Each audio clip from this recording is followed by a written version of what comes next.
Վարչապետ Նիկոլ Փաշինյանը մեկնել է Եգիպտոս մասնակցելու Մերձավոր Արևելքի խաղաղության գագաթնաժողովին, որը կայանալու է Շարմ էլ-Շեյխում։ Այցի նպատակն է մասնակցել գագաթնաժողովին, որն անցկացվում է ԱՄՆ նախագահ Դոնալդ Թրամփի եւ Եգիպտոսի նախագահ Աբդել Ֆաթահ աս-Սիսիի նախաձեռնությամբ։ Հոկտեմբերի 14-ին աշխատանքային այցով Հայաստան կժամանի ԵԱԿ գործող նախագահ Ֆինլանդիայի արտաքին գործերի նախարար Էլինա Վալտոնենը։ ԱԳՆ-ում կկայանա արտաքին գործերի նախարար Արարատ Միրզոյանի հետ հանդիպումը, որին կհաջորդի համատեղ մամուլի ասուլիսը։ ՄԱԿ-ի գլխավոր անսամբլեայի 80-րդ նստաշրջանի առաջին կոմիտեի ընդհանուր քննարկման ընթացքում ՄԱԿ-ում Հայաստանի մշտական ներկայացուցիչ Պարուր Հովհաննիսյանը նշել է, որ գլոբալ զինաթափումն ու չտարածումը շարունակում են մնալ Հայաստանի արտաքին քաղաքականության առաջնահերթ ուղղություններից։ Նա նաև ընդգծել է, որ օգոստոսի 8-ին Վաշինգտոնում Հայաստանի եւ Ադրբեջանի միջև հռչակագրի ստորագրումը նշանակալի առաջընթաց է, որը վերահաստատում է վստահությունը եւ բացում է Հարավային Կովկասում խաղաղության, կայունության եւ գործակցության նորեջ։ Էկոնոմիկայի նախարար Գևորգ Պապոյանը հայտարարել է, որ Երասխ-Նախիջևան երկաթուղու 1 կիլոմետրանոց հատվածը անպայման գործարկվելու է։ Նախարարը ճեպազրույցում նշել է, որ հայ-թուրքական սահմանի բացումից հետո երկու կողմում էլ նախատեսվում են ներդրումներ, ինչը կնպաստի տնտեսական կապերի ակտիվացմանը։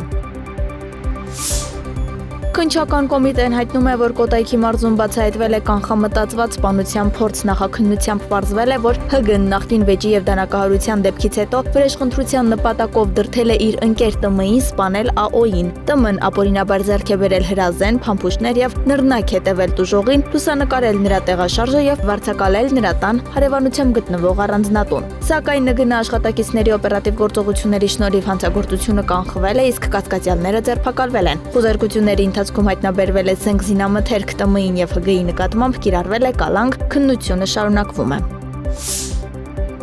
Ռուսական զորքերը հոկտեմբերի լույս 13-ի գիշերն Ուկրաինայի վրա հարձակվել են 82 տարբեր տեսակի անօդաչու թռչող սարքով, հաղորդում է Ուկրաինայի զինված ուժերի օդային ուժերի հրամանատարությունը։ Օդեսայի մարզային ռազմական վարչության ղեկավարը հայտնել է, որ հարձակման հետևանքով վնասվել են քաղաքացիական նշանակության օբյեկտներ, 1 մարդ վիրավորվել է։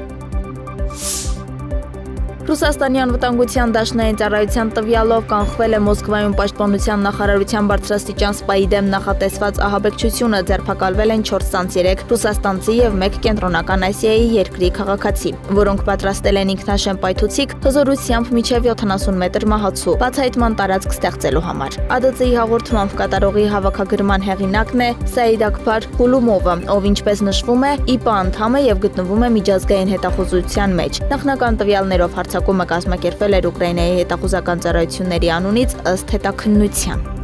Համաս խմբավորումը սկսել է պատանդների փոխանցումը Կարմիր խաչի ներկայացուցիչներին։ Իսրայելի պաշտպանության բանակը հաստատել է, որ Կարմիր խաչի միջոցով Իսրայելին են հանձնվել 7 պատանդ, որոնք ուղևորվել են Գազայի հատվածում իսրայելական զինվորականների վերահսկողության տարածք։ Ժամեր անց նախատեսվում է պատանդների փոխանցման երկրորդ փուլը։ Կողմերը պայմանավորվել են, որ փոխանակումն իրականացվելու է միջնորդների եւ Կարմիր խաչի միջազգային կոմիտեի միջոցով առանց հանրային արարողությունների կամ մեդիայի լուսաբանման։